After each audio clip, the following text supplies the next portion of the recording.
All right, what is up, Laker fans? This is King Watch LA. This is Daniel Beltz. This is the first time in 2021 that I've actually done one of these. I've kind of taken a kind of like an AD sabbatical as well. I don't know. The first 20 games after a chip don't really mean much anymore.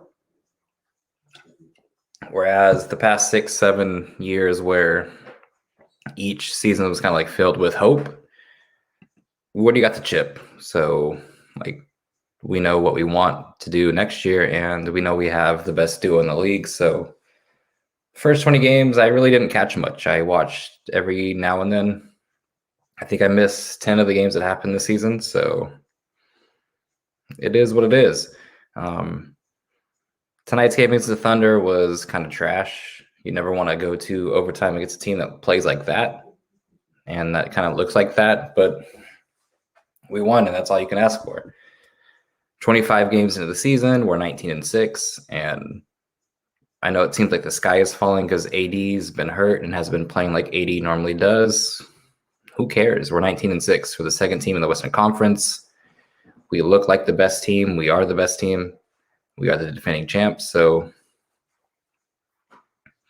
it's kind of hard to nitpick and be upset about how the results have been 25 games into the season. And it's good being back talking to you guys. Low-key kind of missed you guys. And yeah, I don't know. It's fun as hell to see. I was talking to some people on Twitter. I really didn't watch LeBron before he came to LA. I would catch every final series that LeBron would play. And yes, he would look like one of the greatest of all times, but I never watched LeBron James for a full season. I didn't watch LeBron James when he's won a championship and trying to go for a repeat. I've never seen him play like this, where LeBron James will act uninterested for one half of the game, turn it on for either a half or 8-minute stretch, and the game's over. So it's been fun as hell as a fan, as a NBA fan, to see this. I know LeBron fans talk about this all the time, where LeBron does this pretty much on a nightly basis with the Cavs, with the Heat, where he just flips a switch. I hadn't seen this before. So as a NBA fan who saw Kobe every single night play like it was his last, it's fun to see LeBron hit that switch. It's kind of fun to see LeBron every night on the Laker court, because one thing since the groin injuries happened, he's been durable ever since. LeBron is going to play if he's healthy, and that's something that he's likes to admit to the media and his peers. He will play if he's healthy, even in year 18, even at the age of 36, 35, or I believe he's 36. He wants to continue to hit those levels of excellence that people in the past NBA, current NBA don't reach. And he sees his peers in other sports like Tom Brady. And I don't know, one thing I love that LeBron just plays every single game. It's cool as hell to see, because you want your stars playing every single night. And with Anthony Davis, you get, because you saw the foot injury he had to deal with during the NBA Finals. You saw the short turnaround. You saw that he's been banged up a little bit. So you see and you understand that side. But then you also see the side where LeBron at his age is going to say, you know what? I don't have much basketball left. I'm going to kind of play every single game and just try to win as much regular season games, postseason games as he can before he hangs it up. So it's fun to see as a fan. And before LeBron came to LA, I wasn't technically a LeBron fan. Now it's kind of fun to see how he dictates the game, how he pushes the pace, the plays he makes in transition, the reads he makes, whether in the half court or the full court, defense, offense. It's fun to see. And if I had a vote, if I had a media vote, it would be LeBron James for MVP, because he's there every single night. We are 19-6, second best team in the NBA. He's putting up stats that not a lot of people in the NBA are putting up. Plus, he has the second best team in the NBA. Plus, he's there every night. That's something I don't believe every other player in the NBA can say. You have Joel Embiid, you have Kawhi Leonard, you have Nikola Jokic. What I said for LeBron doesn't kind of measure up with those players. Yes, Joel Embiid is playing at an insane level. Like Joel Embiid this year is putting up insane stats. Yes, the Sixers are great, but the Lakers are 19-6. LeBron James is there every night at his age. And it shouldn't matter that he's in year 18, but he's there every single night. The Lakers depend on him to be there. And he's putting the stats. And it's resulting in wins. Like I said, wins will always matter over stats for me. And they're there. Every single thing you want for an MVP case is there for LeBron. The eye test, the stats, and even though I hate that a lot of the MVP races, the voting races are agenda-based, but he checks all the boxes for a MVP vote. You see the stats, you see the film, you see the eye test, and you see the agenda narratives. He hits all of the boxes, whereas it's not hitting the same for Giannis this year. Like you see Giannis, he's basically doing the same thing as he did last year, but everything else isn't there. You see Kawhi Leonard, yes, what he's doing is impressive, but the Lakers are in a much higher, they have I believe 2 less losses than the Clippers. And this guy, Michael Fedna, they lost all the contending teams minus the Bucks. Stop it. This is exactly what every single NBA fan said. Every single NBA fan said last year about the Lakers, I believe before February happened. Oh, the Lakers are this, I believe 24-3, 22-3 last year. Yes, the record is this, but they haven't beat so-and-so yet. So-and-so team ducked us in the playoffs. So-and-so team lost to us in the playoffs. You can't beat a contending team, but yet we won the NBA Finals last year with you guys having the same strength of schedule narratives. Every single thing you guys said last year about this team turned out to be false. They couldn't beat good teams. Beat the Clippers in a head-to-head in March. He beat the Bucks in a head-to-head in March. Saying we lose to all contending teams is what? We lost to the Sixers on a buzzer beater to Tobias Harris. We lost opening night to the Clippers. Guess what? We lost to the opening night to the Clippers last year. Look how that season turned out. Champions. So cool. I mean, didn't we beat the Celtics? Are they not contenders? If we're going to say the Celtics are contenders, cool. That makes my agenda happy. If we're going to shit on the Celtics, go for it. If the Celtics are a contender, we're living all right because we'll be closer to 18 than they are. But to say that we lose to all contending teams minus the Bucks, stop it. Are the Nuggets not a contending team? It's just funny how many times people will go in circles over the same things. They can try to cast stones at the Lakers to happen where it's funny. They will do whatever it takes to try to make sense and whatever their mind makes sense that LeBron isn't the MVP. The Lakers aren't actual champions yet. What happened last year? What happened to you guys' strength of schedule narratives last year? What happened to all this bullshit that you said LeBron James and Anthony Davis couldn't do it, wouldn't fit well? All of that went out to the window. Then once it happened, you guys turned out to, it was just the bubble. Oh, it was just this. Now it's the Celtics and Nuggets are not contenders. So who are these contenders? Will they not choke in the playoffs like they did last year? Or will you guys make excuses for them once they go home? Because all I want to know is you guys make excuses for the regular season every single time. And then when the playoffs happen, you guys double down. So I just want to know, do you guys keep the same energy or do you guys find a new way to double down? Because from my experience, when I talk to certain NBA fans or whatever, you guys will find a way to double down and never admit when you're wrong. So I would like to know, to the people that want to say LeBron James isn't the MVP, the Lakers do not beat contenders, what were you guys saying after Christmas last year? I would actually like to know what you guys might have said. Because after Christmas, I still had the Lakers as the number one team.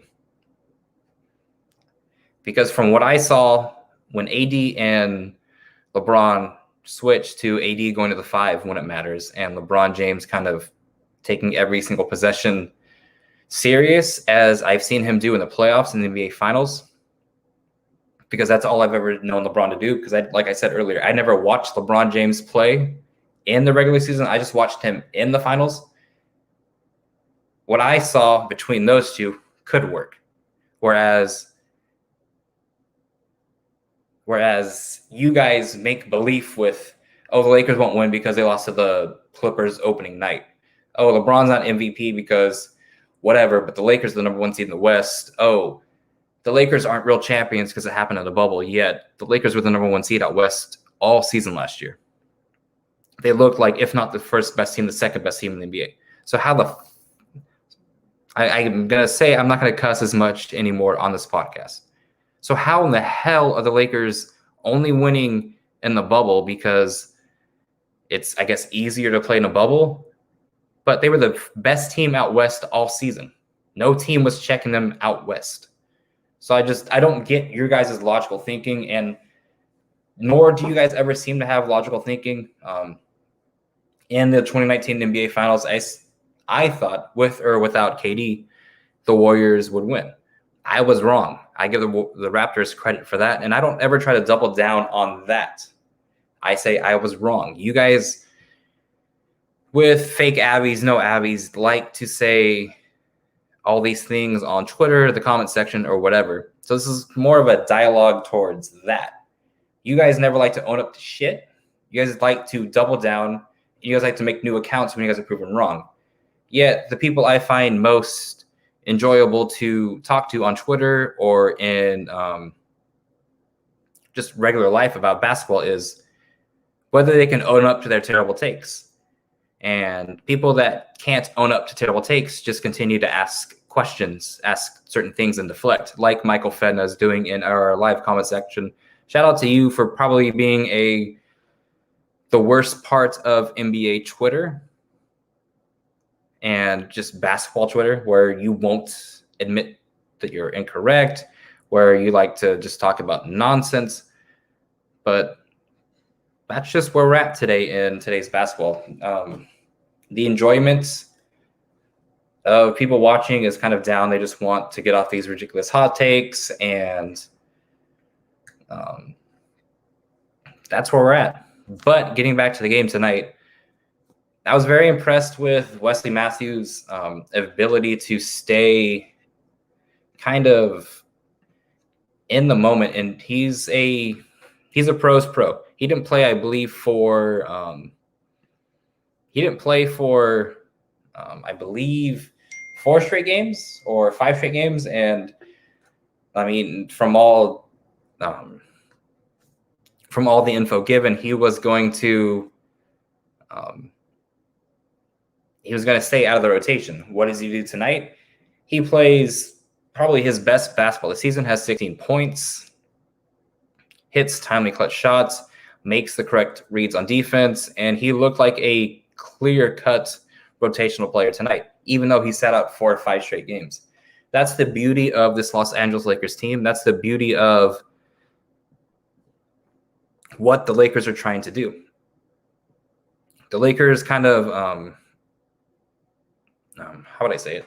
The Lakers kind of tried to stack this team to where they can deal with a player getting injured, a player getting COVID, or being out due to trace protocols.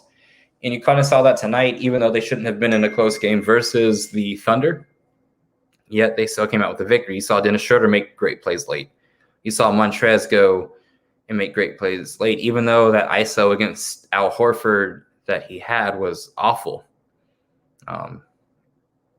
He still made plays. You saw Wes Matthews make plays. Even though KCP fouled for whatever reason, I saw him make an incredible pass, and I believe it was to Dennis Schroeder for a floater late in overtime. That was a beautiful thing to see. And Lakers are one and done, buddy. Buddy, I've seen the Lakers win 6 championships in my lifetime. I'm going to say the Lakers are not one and done. I would like to know who your team is and what you have seen. But again, it's fun to see LeBron on a every single night kind of basis. And if you think Joel Embiid is over him in the MVP race, cool. But the Lakers are number 19-6. They're putting up those stats. And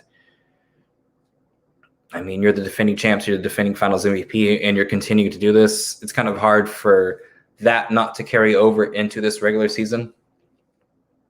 But again, it's fun to see LeBron James kind of just take this seriously. And I believe that's a great motto for the rest of the younger players on this team, like to carry over for THT, for Dennis Schroeder or Alex Caruso. The work LeBron James puts into every single game, the preparation he puts into every single off day, the off season, it's kind of hard not to gravitate towards that and kind of want to be that. You see one of the greatest of all times putting in the work continuously. Like LeBron James this year, his 3-point percentage is up. His efficiency numbers are up.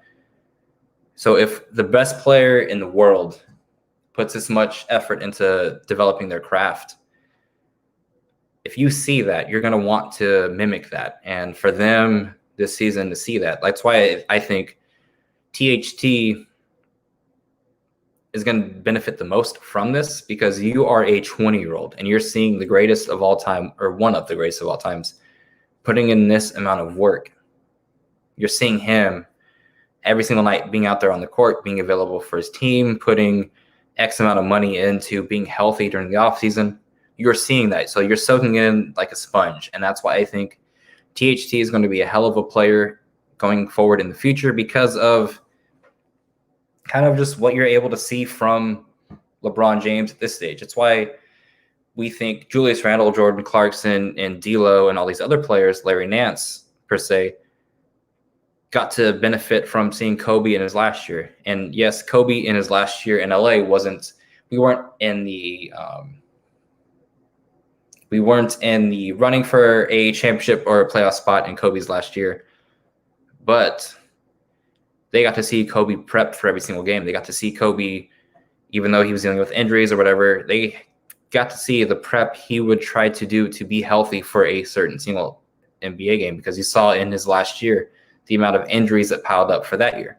So all these young guys got to see in their minds, the greatest of their generation, what it took to be healthy, what it took to go to a certain game, what it took in the film room.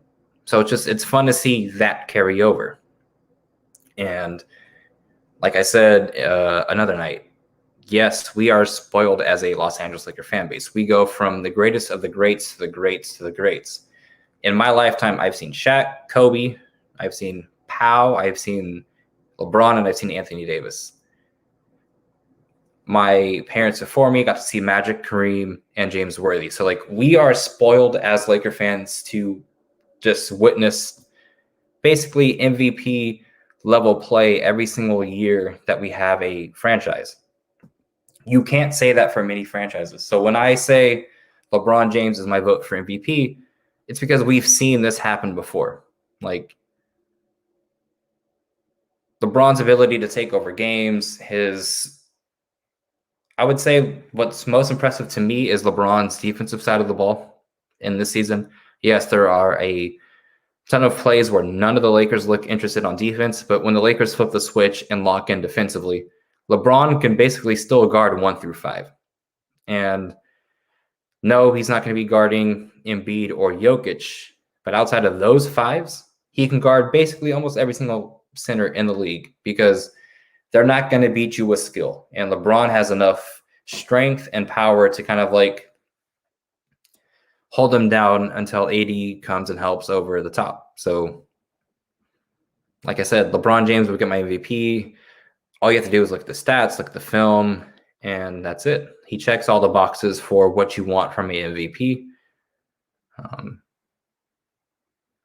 And that's just, it's not even like, I don't feel like I have to talk more about that point. If you watch Lakers basketball, you would see he's one of the main reasons why we are who we are. Main reason why we won last year. AD is 1B, LeBron is 1A, and I'm just very excited to see where this team will be once the NBA playoffs roll around, because you can kind of tell AD will go back to the 5, LeBron will go back to doing what he does best, and I don't know. It's fun as like I'm going to cuss a lot less this season, and going to be bringing this back every single week. It was how do I say it? It was just going through last year as a Laker fan, as a Laker faithful. It was a very emotional, draining year, going from the beginning of the 2019-20 season to how it played out, because how do I say this in the correct way? Like, we went through a lot as a fan base. We're a very loyal, a very loving, a very passionate fan base, and we suffered a lot of shit last year. And it ended with we had a lot of lows, but we also ended up with the highest of highs. So, like, honestly, I needed time away from just commentating about Lakers basketball, even watching Lakers basketball. That's why early months of December, January, I put hanging out with family and work ahead of just watching Lakers basketball, because I didn't feel like I don't know, like I wouldn't say ready, but I had more important like stuff to do. Like, and I don't know if it's like getting older in life. I'm 28, but it didn't seem like a priority to sit down and watch Anthony Davis, LeBron James, and Dennis Schroeder play game 2 of the NBA season. I just needed some time away from that. And like AD, I'm trying to be back after game 20, so we'll see where that goes. But I will be here every single week, once a week, maybe even twice a week, but with the homies at Hoops and Brews, who put on the HNB Media TV, who do a tremendous work putting together all the clips, all of the sound bites. Even they're still pushing at Clippers media. So, like, it's, even though the Clippers are the enemy, it's cool to see the people I started this podcast with going as far as they do. They're still putting the work in night out. So, like, I'm trying to be at their level with content, but yeah, like, I think all of us needed time off. And even looking at Lakers Twitter during the games, a lot of the people aren't there at night. A lot of the people aren't as active as they once were, like last year, because we kind of do have a championship hangover. But we're 19-6, having a championship hangover, so that is a very good problem to have. And like I said, I don't know how many other players you would take over LeBron James in 2020, 2021, which is nuts to say for as long as his career has been. That's why should be the MVP. I don't know who you're taking over him. They tried to anoint Giannis. His team's looking They tried to anoint Luka. His team's looking Shout out to Steph for all he's doing in Golden State, but So again, I don't think it's terrible to say that Joel and Kawhi are in the conversation, because they definitely should be. They definitely should be in the conversation for what they've done this year. I just think you look at what LeBron's doing, what LeBron has done. I don't know how you discredit this season for LeBron James. Like, I don't get how you wouldn't say he's the MVP. And that's just, I'll leave it at that. Some things non-LeBron related is, how will the Lakers survive without AD? How will they survive if that Achilles injury turns into something worse? Because he's had the foot injury since the NBA playoffs. He's had it since the NBA finals. And this is something that we kind of knew would linger. We just kind of hoped it wasn't as serious as it might have been reported last season. After the bubble, we kind of was just hoping that it would go away with some rest. But it seems like the injury, or the lingering issues from the injury, is still there. And I'm a runner. I've had leg injuries where you overcompensate with a certain injury and put more pressure on a certain ligament. So like definitely could have happened. That's why on a certain angle or a certain single injury report, AD's had 3 or 4 different leg injuries.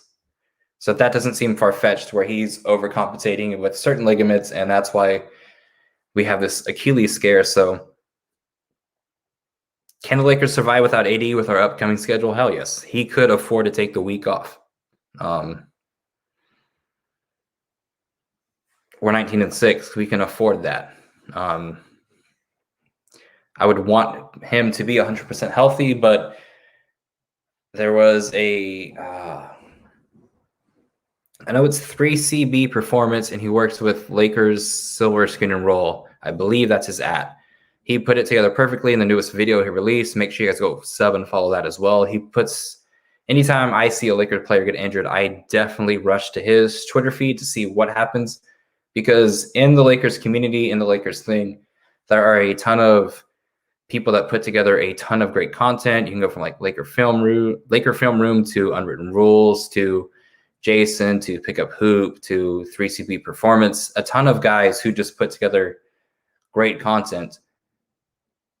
Everyone can kind of like co-mingle in the Laker community and get their stuff off. So what 3CB Performance kind of said was, do you fully rest AD or do you manage his workload where you kind of like limit his minutes? And that kind of seemed like to be the exact thing that the Lakers should do with AD, because you don't want to get him fully time off, because that could lead to other injuries within the leg where it can be weak. It can be just not there when we need AD to be there. So can the Lakers survive without AD? Yes, especially with who we play upcoming. And it just depends on the effort the Lakers give. I believe the Lakers have one of the most talented rosters with AD or without AD on the court. So I think Montrez, Kuz, Dennis, KCP, Caruso, and all these other guys like THT, and if LeBron's out there, can win games and stay afloat without AD. It's just, what seed will we be if AD misses 5 to 10 more games? What seed will we miss if AD even just misses 4 games? That's what kind of has to be at the back of the Lakers' mind with what they do with AD's injury. Do I want AD on the court? Hell yes. AD is one of my favorite players ever since he's been in the NBA. And I want him to be first team all NBA. I want him to be first team all defense. I want him to be defensive player of the year. But all that matters to me and all that matters to Laker fans is what he's doing in the playoffs. And what AD showed last season was when the lights are as bright as they can be, he produces. He will be Anthony Marshawn Davis. He will be that man. He will be the guy that's been the first player since Shaq to put up 30 points in back-to-back games in a final since Shaq. So it's just, we know what AD is when we need AD to be AD. It's just, can he get there physically with the lingering foot issues? We hope so. And all signs point to him being able to get fully healthy with these foot injuries. It's just, how much do we play him? How soon do we rush him back? Who knows? But the Lakers can win games without AD, as they've shown this season. I believe they're 3-1 without AD. And that record kind of goes to what LeBron James's MVP campaign could be. If AD has to miss a certain amount of time and the Lakers stay that much afloat without him, that helps LeBron case. And yeah, should LeBron take a break after these OT games? I do think he should take 1 or 2 games off, but like I said, I think he's made it a mission to play as many games as he physically can possible towards the end of his career. You hear all these former NBA players wishing they could have had 1 or 2 more games once they retire, and I think he's just taking all of it in, and he's just soaking every single night, every single matchup, every single opportunity he can to further his legacy on the court, further his statistical impact in the scoring race, rebound, assist. I think he's not just looking at it as this season, he's looking at it as a overall legacy. And I think if he thinks he can prioritizing winning number 5 as well as chasing numbers, as long as he can do both.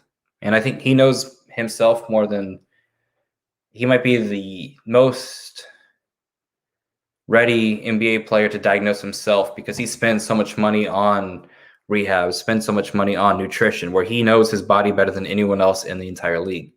And that's something I think he takes pride in, just like Tom Brady. Tom Brady is out there every single time he can.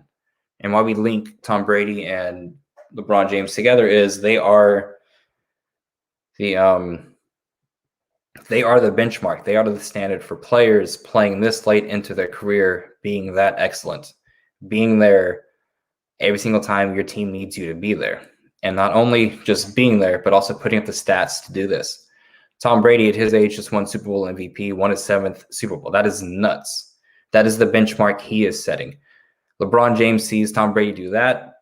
LeBron James wants to match that effort. So, like, when I think of LeBron James, I think of a man chasing not just people in his own sport, but chasing people in other sports, chasing GOATs of other sports. And it's nuts. And it's crazy to see that as a Laker fan.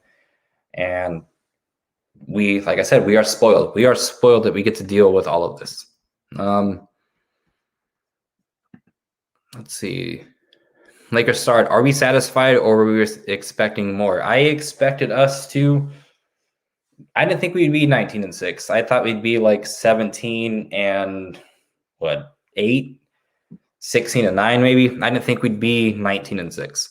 I thought LeBron James and Anthony Davis would have missed a little bit more games just because of how quick the turnaround was. I didn't see THT being this productive as a 20-year-old as he could be. Yes, he has a lot of mental lapses, but some of the flashes he shows is just, it's incredible. Like, it's finishing the layup off the backboard going the other way. That's poetry to me. It's the feel he has once he makes a mistake. He's going to fight like hell to get the ball back on the other side. And then when he gets the ball in his hands, he's going to make the correct play. You can see THT learning on the go. And it's one of the most, I'd say, fun things for a Laker fan to see this season, because yes, we are championship hungover. That's why they barely lock in for maybe a quarter or a half a quarter, because they know their talents will keep them afloat until they flip that switch. And then you see THT, you see Caruso, you see Kuz this year. There's some nights where his shot's not falling, but he's doing everything else on the basketball court. That's why I can't slander Kuz tonight for missing as many threes as he did, because Kuz hustles. Kuz gets back on defense. Kuz fights for the rebound. I am very impressed with kind of the angles he takes for rebounds, knowing when shots are short or long. You kind of hear Dennis Rodman speak about where and how he reads where the ball's going to go after a missed shot. You see that with Kuz. Like, he knows exactly where that's going to go, and it's impressive as hell. That's why I'm very satisfied for where this team is, because it seems like on any given night, X player out of LeBron or AD can step up and will make the positive impact to win a game. Tonight, it was Wes and also Montrez in certain situations. Previously, it was Dennis. Previously, it was KCP. Previous, it was THT. Previous, it was Caruso. Previous, it was X such player. Previous, it was Gasol. We're getting contributions from each team while also having a clear-cut third scorer, which is Dennis Schroeder. So it's cool to see this team have everything you want, not only for championship aspirations, but also for regular season aspirations. This team has enough talent to be the number 1 seed in the West or be 19-6. Like, the Jazz are playing out of their mind, but so are the Lakers, that were 19-6. So very satisfied with where this team is. Wish we had a little bit better health with AD and Caruso. Caruso's been banged up a little bit. I know Frank Vogel likes to keep him out of some games because he realizes the toll of what Alex Caruso does. Alex Caruso is going to fight for every single inch of space he's given on the basketball court. He's going to dive for loose balls. He's going to take charges. He's going to just do whatever it takes to make positive impacts on the basketball court. So again, very satisfied for the limited amount of Lakers basketball I watched. Now I'm watching every single game. The nerves of close games are back. The anger of a loss, the happiness of a win. That's what it's like to be a fan. And that's why I love doing this podcast as a Laker fan. Is I don't try to give agenda-based whatever. I am here as a fan just to talk about my favorite basketball team, what I see on the court, and just share that experience with you guys, and also hear from you guys as well. Not only during this podcast, but also during King Watch LA's tweets during the week. This wouldn't be as fun as it is without you guys watching, without you guys commenting. And shout out Osmosis. He's one of not only a friend of the show who's been on the show, but he's just been one of the realest people I've met as a Laker fan, just giving the positive energy and just here on a nightly basis. Whenever I would do these podcasts last season during the playoff run, he was here. So it's just good to develop those relationships on and off, just talking about basketball and life and whatnot. So yeah, you guys are one of the reasons why I continue to do this, and it's just fun as hell to be on this. Wherever I'd like to see the Lakers go with Caruso, I don't want to see Lakers basketball next year without Alex Caruso. He's not only a fan favorite, but he's also underpaid for what he brings to a NBA team. And as much as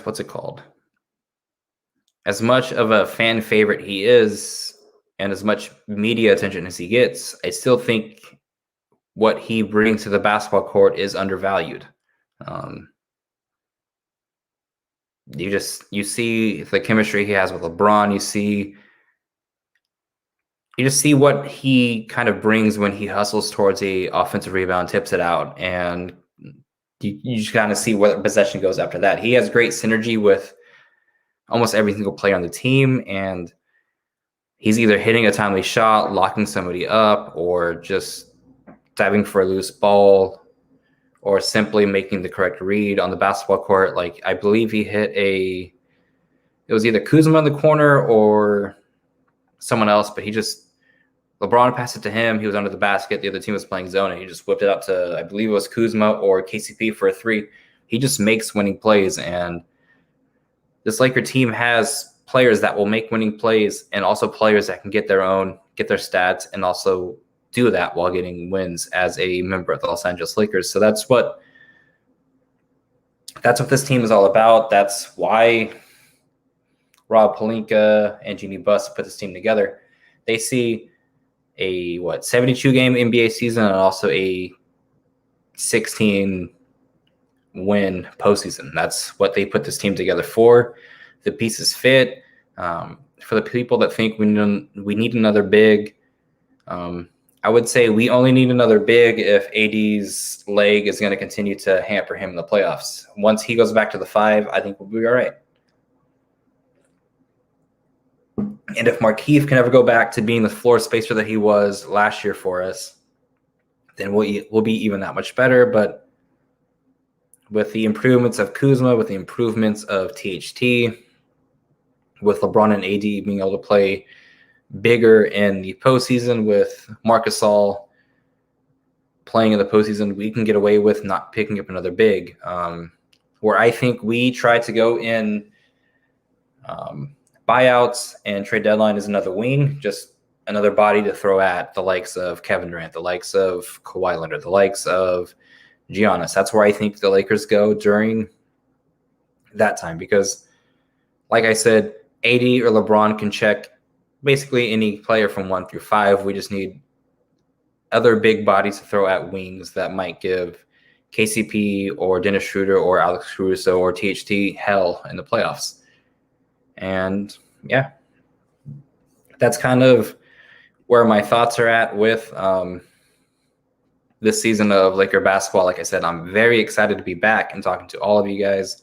I will be here every week until the end of the season. This is not only a re-energized King Watch Daniel Beltz, but very appreciative and grateful for the platform that Hoops and Brews gives me to just talk Laker basketball with all of you guys. So shout out to Thomas and Pavi. Thank you guys. Make sure you guys go follow them. Make sure you guys hit like on all the stuff that we do.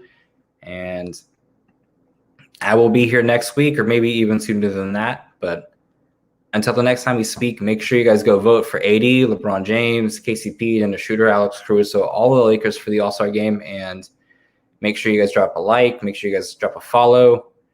And yeah, I will see you guys next week. And until then, go Lakers.